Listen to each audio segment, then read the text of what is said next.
Hello everyone, I am your teacher for this particular topic. Let me explain this particular topic to you.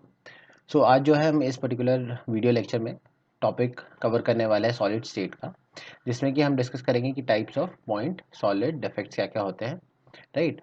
और उसमें जो हम specifically discuss करेंगे कि impurity defects क्या होते हैं, राइट। सो इम्प्योरिटी डिफेक्ट्स किस तरीके से जनरेट होता है, क्या होता है, ये सारी चीज़ें जो है हम इस पर्टिकुलर वीडियो लेक्चर में देखेंगे। तो यहाँ सबसे पहले तो देखते हैं कि ये आपका इम्प्योरिटी डिफेक्ट कैसे जनरेट होता है। So this defects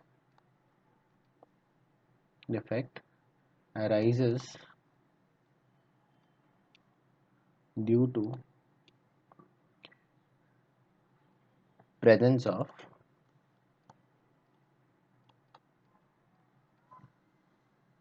foreign atoms in a substance। तो कोई एक सब्सटेंस में अगर आपका कोई भी दूसरी चीज़ है जो कि उस पर्टिकुलर मॉलिक्यूल को बिलोंग नहीं करती है, तो उसको हम क्या कहते हैं, यहाँ पे आपका फॉरेन एटम्स कहते हैं, राइट। सो अभी इसमें होगा क्या, in this the cation or anion is missing from its lattice point and an foreign cation or anion is placed instead of that atom।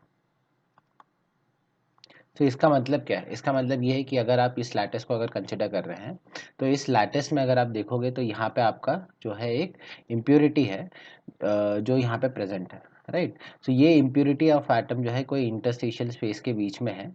और ये एक तरह से हो सकता है, दूसरा तरह से क्या हो सकता है कि आपका यहाँ पे ये जो है एक सब्स्टिट्यूट आ जाए, मतलब कि हम यहाँ पे जिस पर्टिकुलर केस की बात कर रहे हैं वो यहाँ पे आपका ज़्यादा एक्सप्लेन्ड है बेटर तरीके से, कि यहाँ पे क्या है, your Sr2+ is present as impurity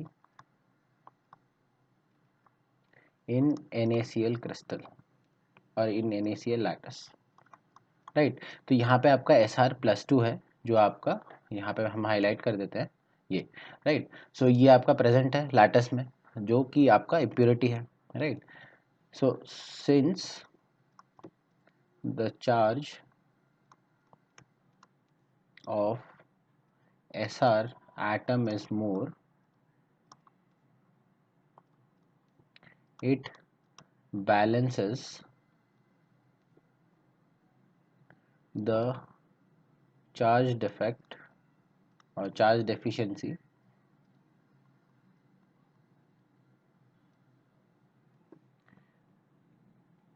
ना, ऑफ Na+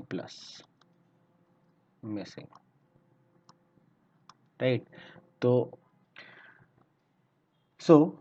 हम यहाँ पे क्या कंक्लूड कर सकते हैं इस पर्टिकुलर केस में कि आपका जो ये Sr+2 है, राइट। तो ये Sr+2 आपका जो है चार्ज बैलेंस आउट भी कर रहा है, कैसे, क्योंकि यहाँ पे Na+ आपका मिसिंग है, तो वो एक प्लस चार्ज इसको कंपनसेट करना है, और ये N खुद अपना जो है Na+ की जगह पे है, तो यहाँ पे एक उसका और चार्ज है। तो यहाँ पे जो है Sr जाएगा, ये आपका Sr+2 के स्टेट में है, तो इसीलिए आपका इलेक्ट्रिकली बैलेंस आउट कर दिया, राइट। सो आपका यहाँ पे क्या है, 10 making the lattice electrically neutral.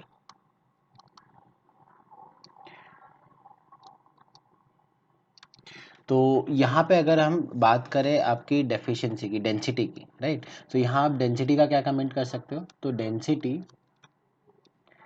Of lattice may increase और डिक्रीज, राइट।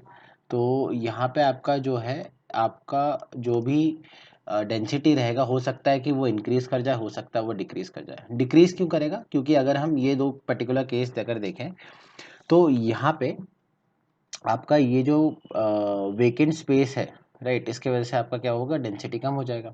बट अगर मान लीजिए कि यहाँ पे इंटरस्टेशियल इम्प्योरिटी आपका प्रेजेंट है, मतलब कि जो आपका वॉइड है उसके अंदर कोई आपका फॉरेन एटम प्रेजेंट है, तो वो आपका डेंसिटी इंक्रीज कर जाएगा। सो डिपेंडिंग अपॉन आपका कौन सा केस आ रहा है, आपका डेंसिटी इंक्रीज भी कर सकता है, डिक्रीज भी कर सकता है। बट अगर आप एनसीईआरटी के हिसाब से अगर आप स्पेसिफिकली देखें तो एनसीईआरटी में सिर्फ और सिर्फ इस लैटिस के बारे में बताया गया है। तो आप यहाँ पे अगर ये वाला केस आता है आपका इम्प्योरिटी डिफेक्ट का, तो आप कहोगे कि इसमें डेंसिटी जो है डिक्रीज हुआ है, right. So I hope you have understood the explanation of this particular topic. Thank you.